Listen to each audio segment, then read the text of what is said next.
Hello, I'm Susannah Streeter, and I'm really delighted to be taking part in this Tuning In Back to Business event.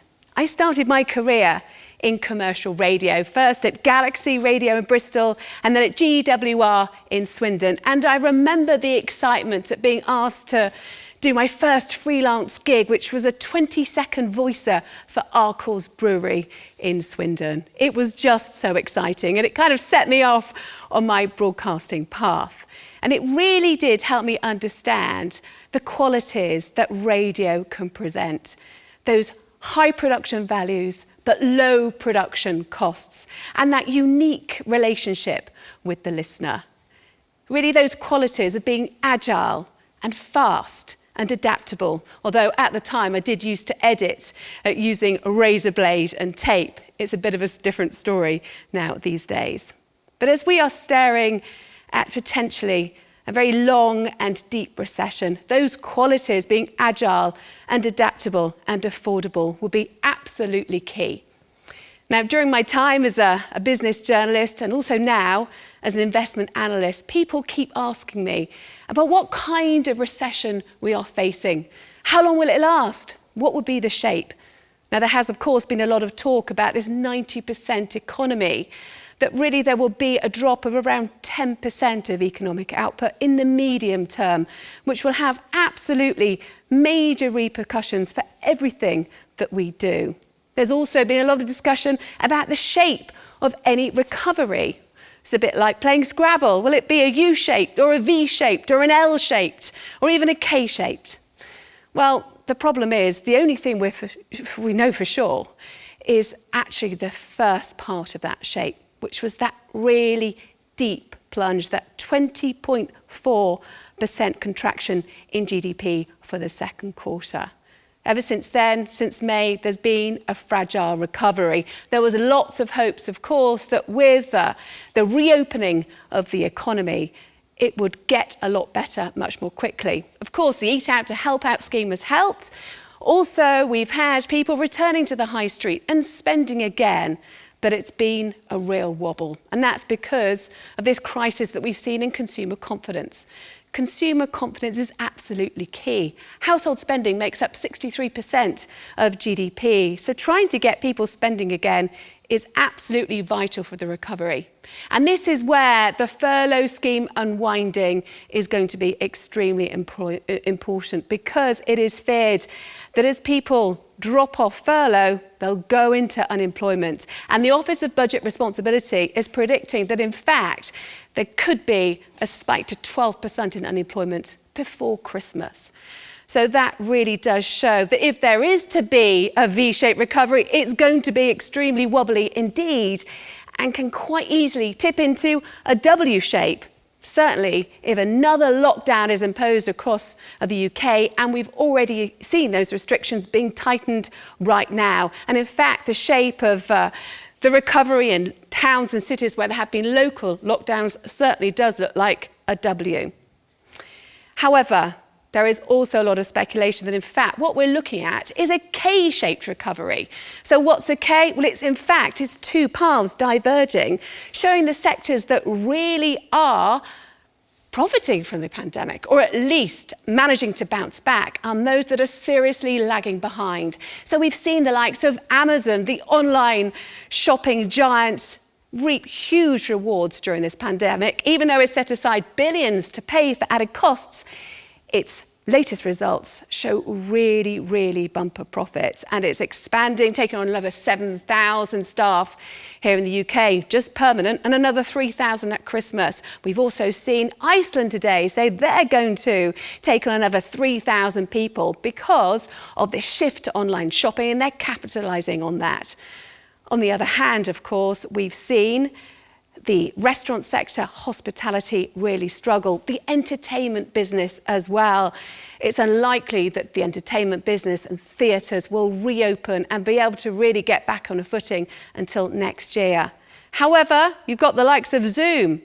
It's now a household name. It certainly wasn't in January. You can see how different industries have certainly been coping with this downturn better than others. So what lessons can be learned from those businesses that are doing well? Well, there's a few.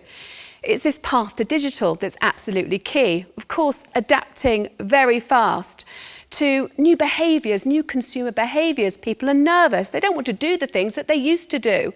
And this is absolutely key as well, diversifying into new partnerships and new markets. So this push to digital.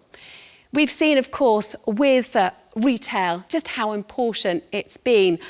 Those retailers, those supermarkets who had efficient online platforms have done extremely well. But it's not too late to catch up.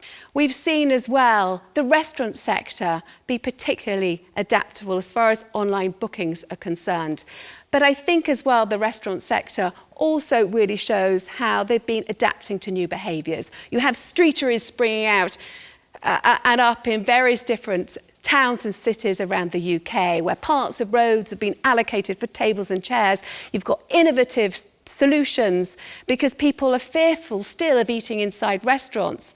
2 in 5 people say they feel comfortable with dining inside a restaurant at the moment, but still 3 in 5 people aren't comfortable. That is a huge headache for the hospitality sector. What do? Well, they put pop-up booths which are waterproof with a castaway theme. They have retractable shutters coming out from their shop fronts. They borrow space from their next door neighbours. They're adapting, they're thinking, what do our customers want? How are they going to behave? How can we adapt to that really quickly? Then, of course, the other thing that is absolutely key is diversifying into new markets and new products. Take Clearwater, for example, a husband and wife team who had to mothball their construction company in March. They were staring disaster in the face, but they recognised the need that we have for hand sanitizer. They teamed up with a gin distillery in Aberdeenshire and they've won a raft of contracts and they have a multi-million-pound turnover in just months. The examples come thick and fast. Next teamed up with Amazon and is allowing Amazon customers to pick up parcels from store. So while other high street chains really are struggling, Next could increase footfall and incremental spend because of that partnership. You have so many different examples. In my home city of Bristol, there is another company called Averti, which is an extended reality artificial intelligence firm who recognised that during the pandemic, there's going to be a huge upsurge in people wanting to learn virtually. So now it's entered into new markets in the Middle East, in Asia, and in the United States. It is clear then that we really are dealing with a shape-shifting recovery. It's at the whim of government policies. We're facing a crisis in consumer confidence. How do you deal with all of this? And how does the radio industry in particular cope as well? Well, those key qualities of agility, of adaptability and affordability will be so important in the months and years to come. And also, radio has another really, really key value and quality, and that's intimacy. Now, I have worked in broadcasting for 2 decades. I've gone from the studio in Wiltshire to broadcasting to millions over the BBC World Service, but still the quality is there. It's that intimacy that you build up with the audience that really is unique, I think. And as people listen to the radio more at home, download podcasts, drive time might have fallen off a little bit because now so many people are working from home, but still demand for radio is going up and up. And I think that the industry really can capitalise on this. It's unique, and the trust built up between that voice and the radio listener is absolutely key and absolutely vital for the industry going forward. Thank you.